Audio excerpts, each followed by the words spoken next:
ఆయన మౌనంగా ఉన్నాడు. ఎందుకు అనుకున్నాడో తెలుసా?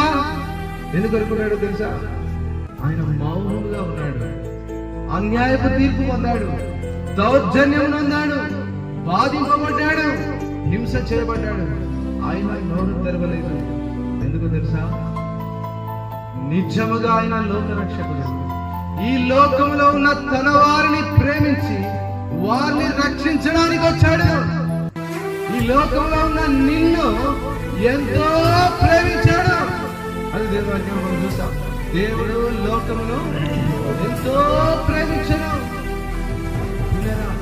ఎంత ప్రేమించాడంటే తన సొంత కుమారుని నీకు ఇయ్యడానికి ఆయన వెనుకలేదు. ఈ సువార్త ప్రకాశమును, దేవుని స్వరూపి అయి ఉన్నటువంటి మహిమను నీ ఎదుట ప్రత్యక్షం చేయడానికి ఎంత మాత్రం వెనుకాడలేదు. ఆ మహిమ గల దేవుడు ఈ లోకంలో ఉన్న నిన్ను ప్రేమించాడు. ఎందుకు ప్రేమించాడు? నువ్వు మంచివాడు అనా? నీలో అన్ని మంచి గుణాలు ఉన్నాయనా? లేకపోతే నువ్వు చాలా ఈ లోకంలో అందరికంటే గొప్పవాడు అనా?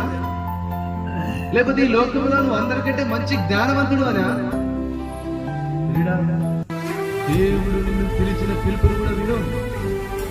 ఈ లోకరీత్యా నిన్ను పిలవడం లేదు. ఎందుకంటే ఈ లోకంలో ఎవరైనా ముందు చేస్తే ఎవరు పిలుస్తారు? వాళ్ళ ముందుకి వెళ్ళి వచ్చినట్టు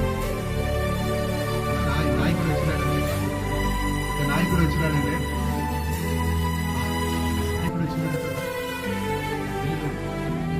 ఎంత ఘనత కదా! ఈ లోకంలో ఘనత గొప్పవారిని పిలుచుకుంటారు. మా విందులో ఇంత గొప్పవారు ఉన్నారని చెప్పుకుంటారు. అయితే ఆ గొప్పవారి వల్ల వచ్చే ప్రయోజనం ఏంది?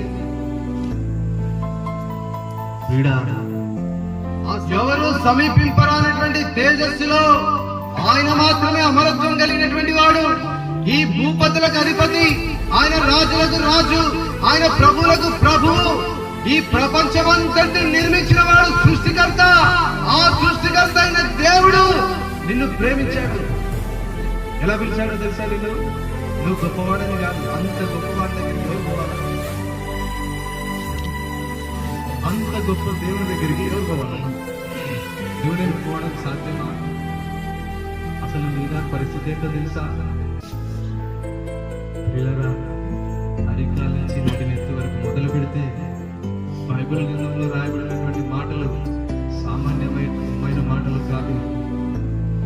మన కన్నులు, మన నోరు, మన చెవులు, మన చేతులు, మన కాళ్ళు, మన హృదయం అన్నింటిని గురించి పట్టణాలు చేసినాడు. చెప్పన్నా, హృదయం ఎలాంటిదో తెలుసా?